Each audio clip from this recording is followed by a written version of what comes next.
Hi everyone, it's Niall from amstradnoob.com, and today we're going to take a look at this 664.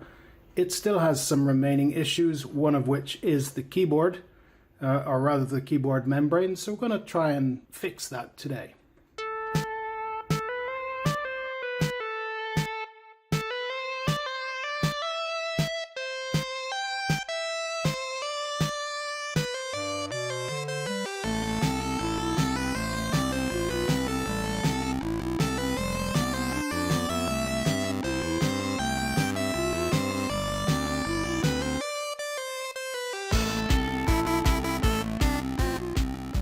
Right, so let's get started. Well, as you can see, it's on, and this particular keyboard membrane that this 664 has isn't the original one. The original one was in a terrible state, and I have it here somewhere. Hold on. Okay, so this is the Egyptian keyboard membrane, the membrane that came out of this particular 664, and if you take a close look at it, it's in a horrible state. I mean, it's covered in dirt and dust, and yes, I can probably clean it and I might even be able to fix it, but for the purpose of this video, I think it would be better to take a keyboard membrane that has less problems than this one and see if we can get it working, because this one is just, maybe it's even gone past repair. I mean, look at that, right? See the oxidization there? It's really not in a happy state. Okay, so what have I done here? Well, basically in here I've put a membrane from another 664, which I replaced, and I replaced it because it did have some faulty keys, and at the time I wasn't capable of fixing it because I didn't know the proper method, but now I do, and hopefully I'll share some of that with you. But before I do that, let's just do a quick test of all of the keys on the keyboard to verify which ones work and which ones don't. And a handy little tip would be to print off a keyboard layout like this. I'll link to it in the YouTube video. And basically, when you find a key that's faulty, cross it out. And that'll help with the troubleshooting, or rather the repair of the membrane later on. So let's just try all the keys. And as you can see, escape is working, home is working, 2, 3, 4, 5, 6, 7, 8, 9. When you press shift, you have to press another key just to verify that it works.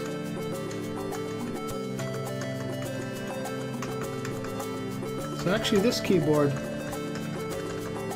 looks in very good shape.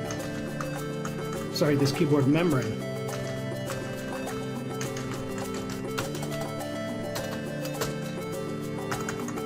Yeah.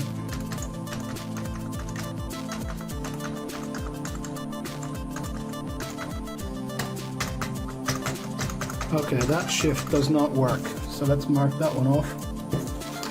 So on my little keyboard diagram here, I will mark this shift as not working. All right, what's next? We've got control here. That does work. Yep, okay, and then F0, nothing. Full stop, nothing. Enter, nothing. So it seems, okay, these ones are not working. That's why I took this keyboard membrane out. Oh, okay, we have a working key. So 4 is working.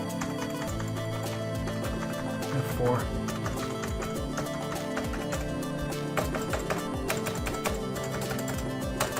And nothing else. So the only one that works in this entire section is F4. So let's mark that them off. So basically all of those don't work, doesn't work, doesn't work, doesn't work, doesn't work, doesn't work, doesn't work.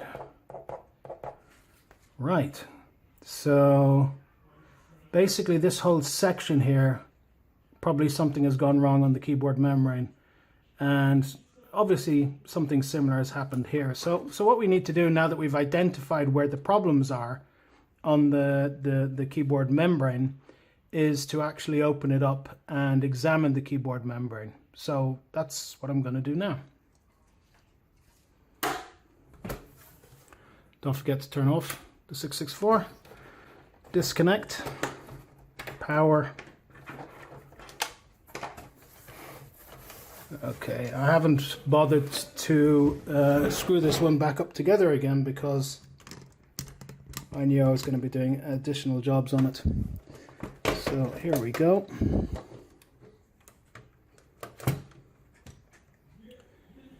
And there's the insides. And if you look right here, that's where the keyboard membrane attaches, and you basically pull up the white plastic very gently on both sides. Very gently. Let's see, can I use something to help me with that?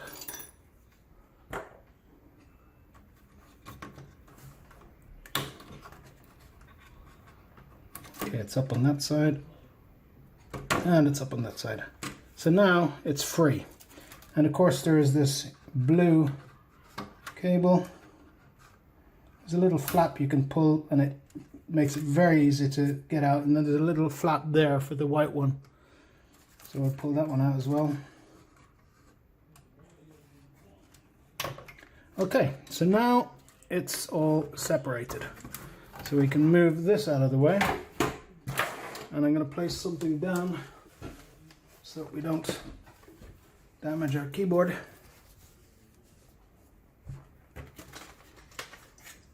And let's take it apart. Now you will notice that this particular keyboard is missing an absolute load of small screws. And that was the way I got it from Egypt. So whoever was working on it previously on the original keyboard membrane, which is this one, I mean, just look at the state of that. There's scratches there where they tried to scratch the graphite or whatever this is to try and make it work. Someday I think I will attempt to repair this one, but not today. It's just, yeah, it's almost a museum piece, this keyboard membrane. Right, so let's disassemble this one then. Where's my keyboard? Screwdriver. So we'll take out these 4 big ones. And I also noticed that they are rusty, which is not great, but maybe they had it out in the damp. Who knows? All I know is that it came from Cairo in Egypt, and it was sold as not working. That turned out to be faulty RAM, which I fixed in the previous video. So let's get these 4 little screws out.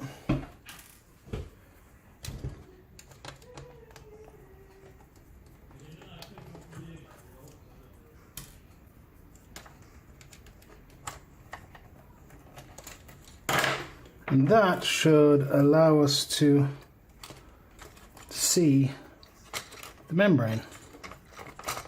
There's the membrane. Let's take it out. And let's move this part out of the way for now. And let's look at the membrane of this one. So this side is actually not the side we need to be working on, but this is the way it was lying inside the assembly. It's actually this side that we need to be working on. This is the side that has the traces.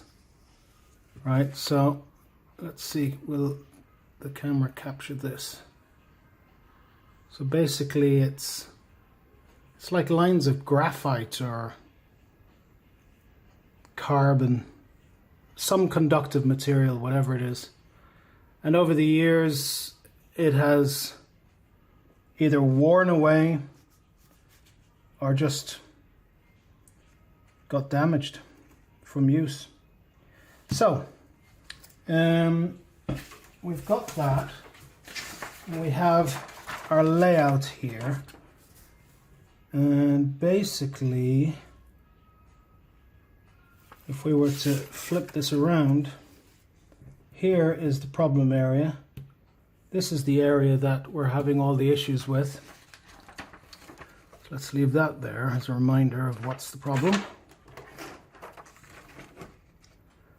So we have to find something in this area that is causing the problem. And I think that I can actually visually see something right there. So let's see, can I zoom in on that? That right there, I think, could be our problem.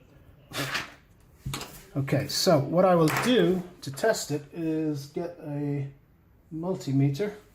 That should reveal the problem.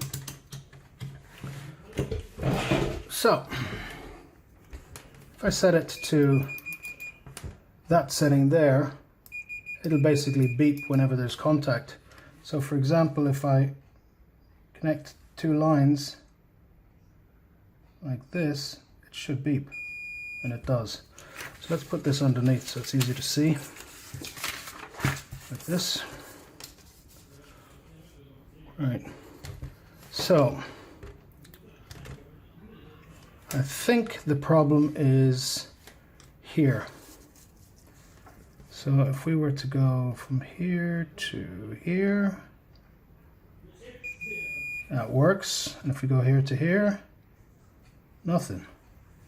See that? Nothing. But if we go here to here, that works. And here to here, again, nothing. All right? Nothing.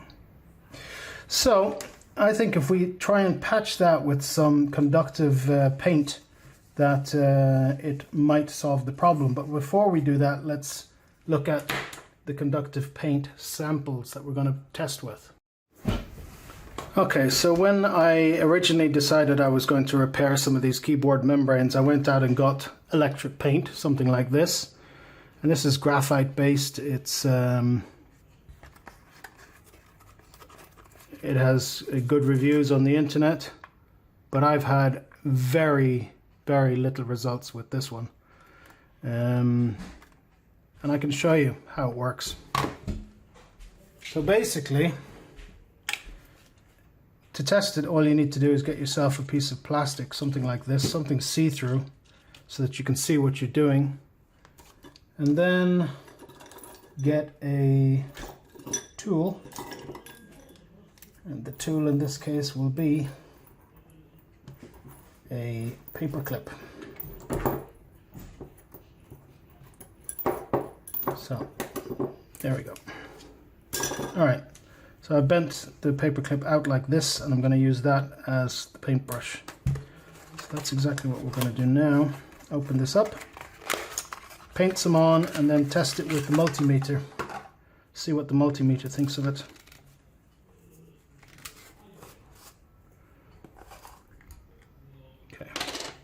And this stuff is really, really, I mean, if you get it on anything, it's going to leave such a mess. I can guarantee you that. So let's put some on.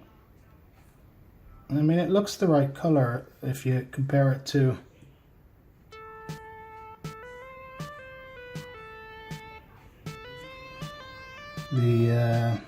the keyboard membrane itself. It looks the part. So there, I've made a test line, and we'll just put that out of the way for now, and I'll clean this.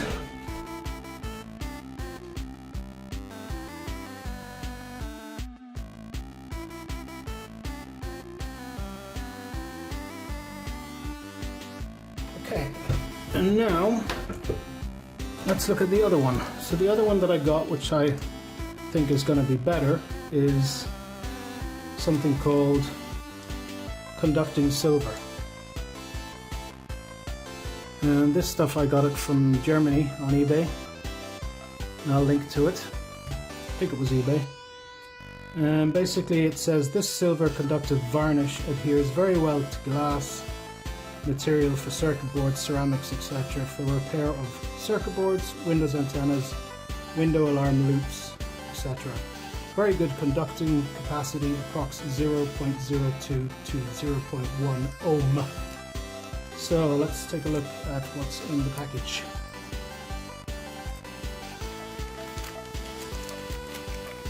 And in here we have a little vial, I guess you could call it. And it says light silver L100 conducting silver plata conductor.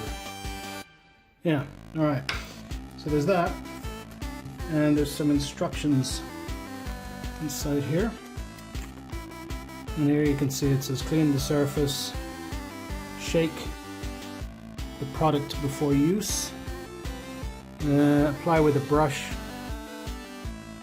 apply multiple layers, and then let it dry and store sealed. Right. Okay, that's where it comes from, chemo-electronic.de. So let's give it a shake first of all before we try this one. Shake it good. And we'll do something similar, draw a test line. Now, just a tip, hold this down because it doesn't screw off, it has to sort of pop off. I want it to go flying. Oh, there we go. And it's supposed to be dangerous to fish, so keep it away from fish. Don't dispose of it in a bad way. So again, I'm just going to create a line. It's certainly less visible than the electric paint, which really looks good, but in my testing has been less than perfect, and also it wipes off too easily. So I'm trying to get a fairly good coating of this. I don't know if you can see that.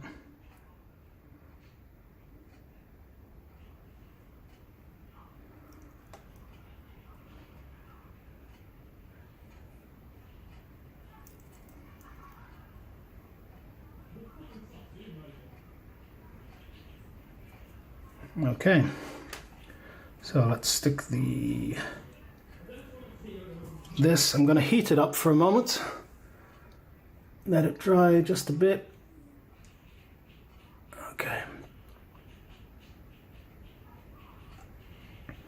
so I put them under a hot light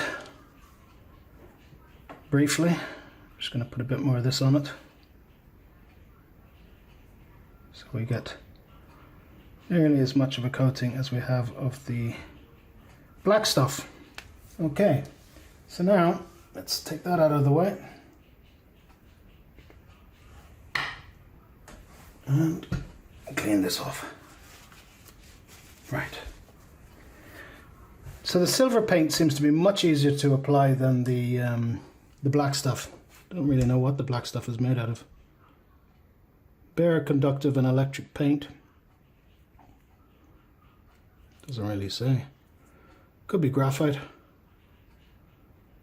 Something like that. Okay. Right, so is it dry yet? Let's warm it up a little bit. And then we'll do some tests. Okay. So now watch that one carefully and see, do we see anything happening? at all with this.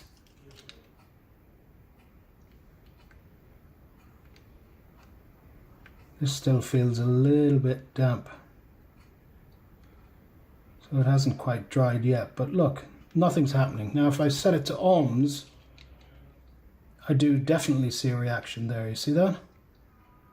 So it's conductive, but it's not as conductive as what we have on the original keyboard membrane.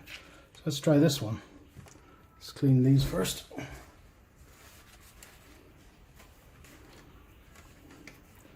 Let's try the conductiveness of this. Ohms. Wow, nothing.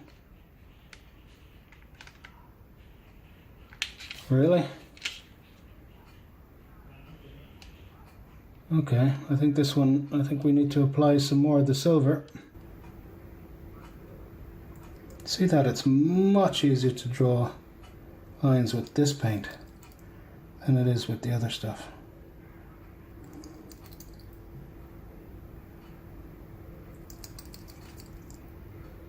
It has a consistency that's definitely much easier to draw with than the black stuff. But I have a feeling that the silvery bits are falling to the bottom of the bottle very quickly, and that affects the conductivity. I could see them falling, literally. So let's give it another shake.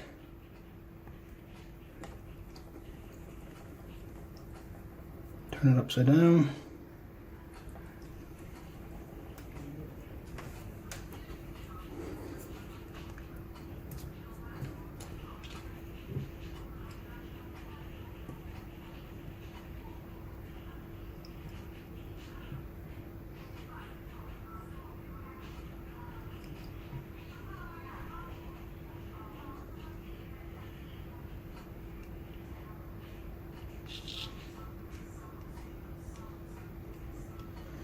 Maybe, I even thought that maybe the silver is sticking to the brass or whatever the staple is made out of, paperclip.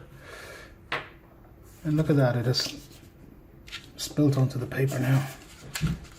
Will that go through? Alright, let's dry this and try one last time, see what the story is. All right.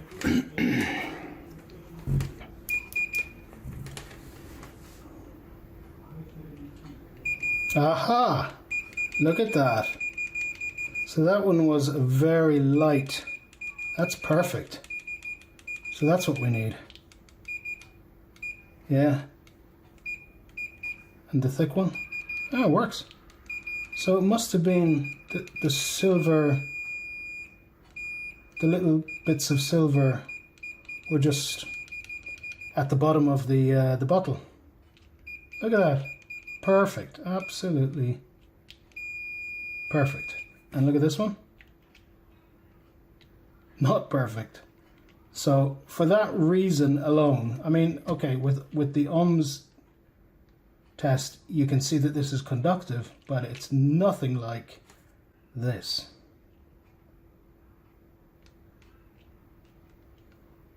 There, we'll do this.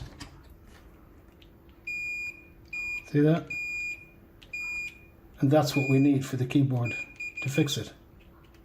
So, enough of the testing. Let's actually try and fix some of those keys on the keyboard. So again, going to shake. We're going to locate the failure point, and then we're going to paint some of this on.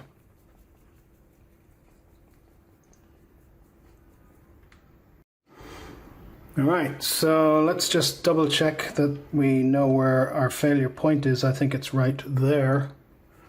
So if I was to check just before the failure point, we should have connectivity. And we do, but I don't hear a beep.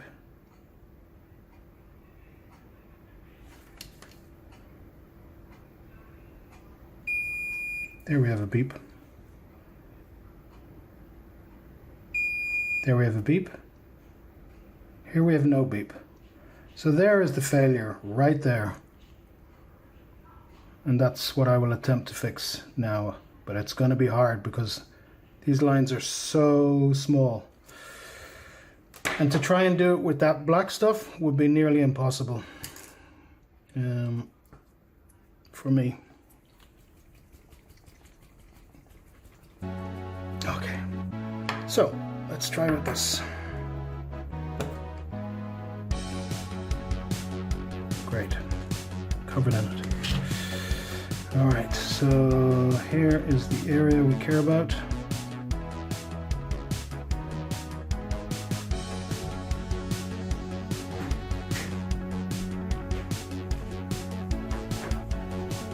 And I'm just painting on a little bit.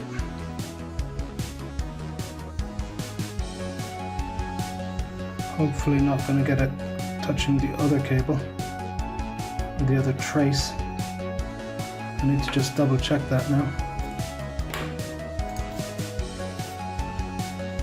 Yeah, it looks okay. Alright, so let's do a quick continuity check there. Do I expect that this will have fixed it already? That would be asking too much. Yeah, it's not working.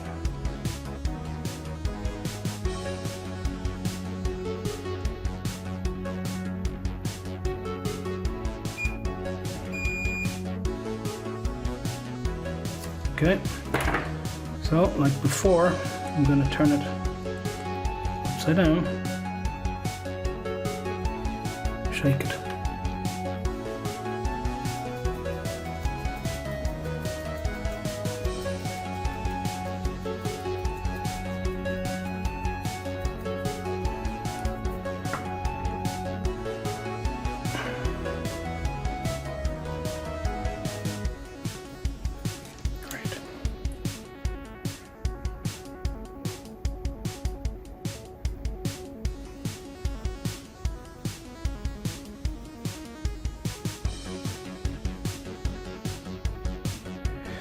Maybe it would have been a good idea to scrape away some of the damaged membrane, the damaged trace I should say, to make contact with this.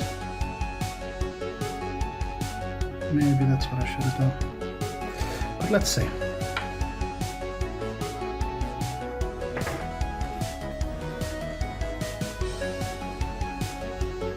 It's a learning experience.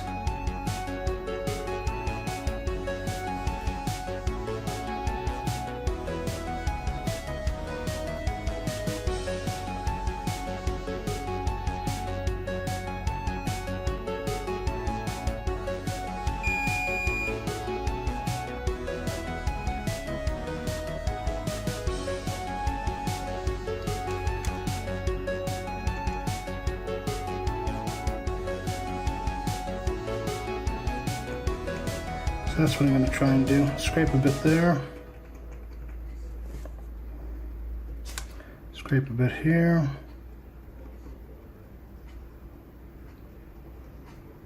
Doesn't look fantastic, but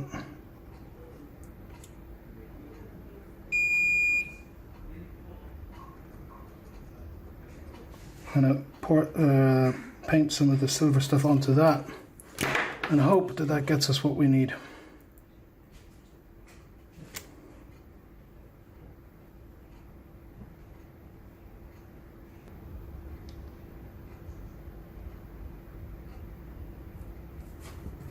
Try arms. Now we have definitely got continuity there. See that? It's just not quite powerful enough to make it beep, but there is continuity. So what we can do as a test is put everything back together again, let it dry, put everything back together again, and see, do these keys respond? that's what I'm going to do. Let's put everything back together again.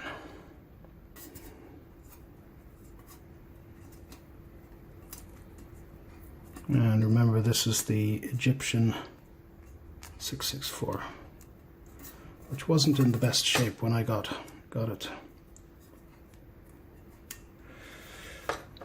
But at least it boots now. Okay, so that's in place. Let's stick the screws back together again.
So, the moment of truth. Let's see will it actually work.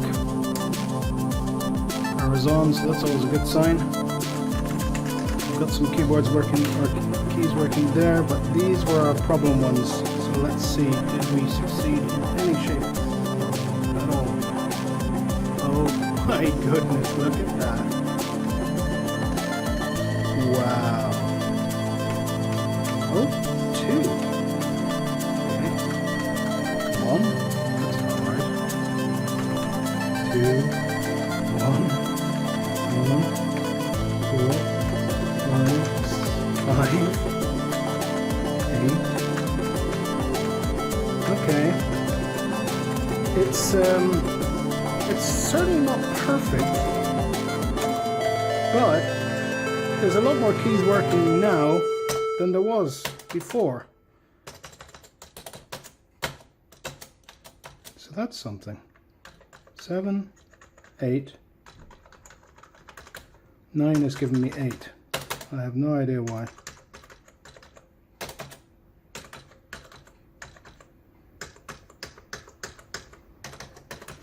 Okay, so that was basically that for this video.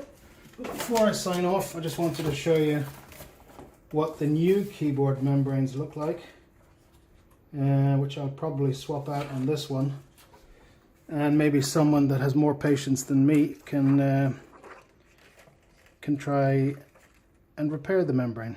So here is a brand new one from Sell My Retro. Like I said, 25 euros. Stick that in there and all your problems go away. So if you don't want to have to mess around with conductive paint, just buy one. I believe they're still available. And that's that.